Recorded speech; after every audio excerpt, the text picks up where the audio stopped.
Taking our control of printing within Excel a step further, we will need to set the paper size of the printer. We can do that from the page layout ribbon. So using Employees B, on the page layout ribbon, we have size. And in the drop down, there are a list of fairly common sizes that your printer is likely to handle, and mine is currently set to letter. If your paper size is not listed, you can go into more paper sizes, and then there are a few more paper sizes within here. Now they are driven by your printer, so if the paper size is not listed there, then it's the printer settings that you need to firstly visit to add that in as a paper size that the printer effectively can handle. So I'm going to leave mine at letter. OK. Now, as well as being able to set the paper size to fit the printer, we can also control orientation. Now the orientation options really are just two, portrait or landscape. Now the choice of whether to move from one to the other is really determined by the number of columns and the layout. So I would personally always go to print preview just to have a look and think, well, that's currently portrait. And as I go across, there's quite a few columns. Is that likely to fit better in landscape? Well, let's try out. We go back, orientation, landscape, and then come back into print preview. And you can see we get more columns across the top. It still doesn't fit everything, but it does fit more. And then back. Now, as well as being able to control the paper size and the orientation, we have control over the margins. Now, the margin is the space between the edge of your piece of paper and where the text will start. Obviously, there are four margins: top, bottom, left, and right. Now, those margins can be controlled from the page layout ribbon and margins. It has a little drop down. And you can see we have three basic choices: either normal margins, wide margins, or narrow margins, where you'll see the values of the left and the right are only 1/4 of an inch as opposed to an inch on the wide and 0.7 of an inch on the normal. Now you can go to custom margins to totally control the margins on all four sides yourself, and you just adjust them by clicking the icons down. So we can go 0.2, we can go right down to 0 if you want. Bear in mind that if you have 0 margins, if you are printing to paper, you will lose some of the text, because it cannot actually physically print to the edges of the paper. If you're printing to a PDF, that's not a problem. It will quite happily fit on the PDF. But then thinking longer term, anyone printing the PDF will have the same issues. The text has gone right to the edges. So it is advisable to leave a little bit of margin, just so that any printer can handle what you're sending to it.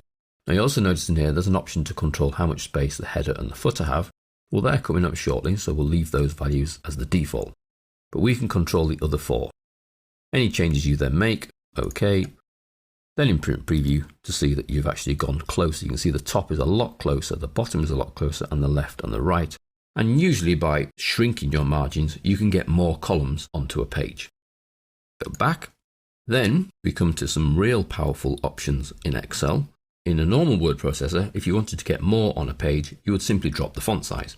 Now we can do that. We can highlight the whole sheet and drop the font size. However, instead of doing that, we can actually control the scale of the print. Now you'll see this is called scale to fit, and it's on the page layout ribbon. Now we can adjust the scale here from 100%, which is the current zoom effectively. Now this isn't for viewing. You'll notice if I go down to 95, nothing appears to happen on the screen. 90, 85, 80. It's not the zoom for the screen, it's effectively the zoom for the print. Because if I now go to print preview, you'll see that we're printing at 80% of the original size, which actually makes more fit on the page. Obviously, you have to be a little bit careful that you don't drop that scale too far to make the text illegible, but it will go down and down and down. And you don't even need to go down in the 5s that it's offering here. You could click in and type a more exact amount. You might think 62% is good, so you type 62 in and return to accept that 62. And then in print preview, you're then at 62%. Notice that as we are reducing that scale to fit, we are reducing the number of required pages. We're now down to 4, and originally it was 12. So scale to fit is our option here. Bear in mind also that scale to fit will actually go above 100. It doesn't have to come down, you could go up. If you've only got a little bit of text on your spreadsheet, you may want to zoom up so that the text is larger when it's printed. And I could go all up the other way. I can go to 400% actually. Let's look at 140. And you'll see the font is a lot bigger, and we're using 16 pages. So in our case, it's not ideal to go over the 100%, but it is an option if you want to go bigger for some prints. We can physically force the file. Here we have a forced width and a forced height. Currently they're set to automatic, so Excel does its own calculations. Or we can force it. We can say, actually, I want the width to be forced to be a page wide. Now what you'll then notice is the scale gets greyed out, because you can't adjust it now, you've been forcing the width in, but notice the scale has dropped to 48%. So by me forcing the width of my data into 1 page wide, it's actually scaling down to 48%. And in the print preview, you'll see it is pretty tiny, but we're down to 2 pages. I could go one step further and force the height as well down to 1 page, and the scale is now 38%, but that will get the total contents of the printable area of this spreadsheet onto 1 piece of paper. Just be a little bit careful that you don't squash things down too far. By default, the forced height is at automatic and the forced width is at automatic, and your scaling is at 100%. But you can control the scale yourself manually. Just experiment with taking 5% off, 10% off, 20% off, or use the force options. Force it to be a page wide or 2 pages wide, or force it 1 page high or 2 pages high. And that way you will get the content into the space you require.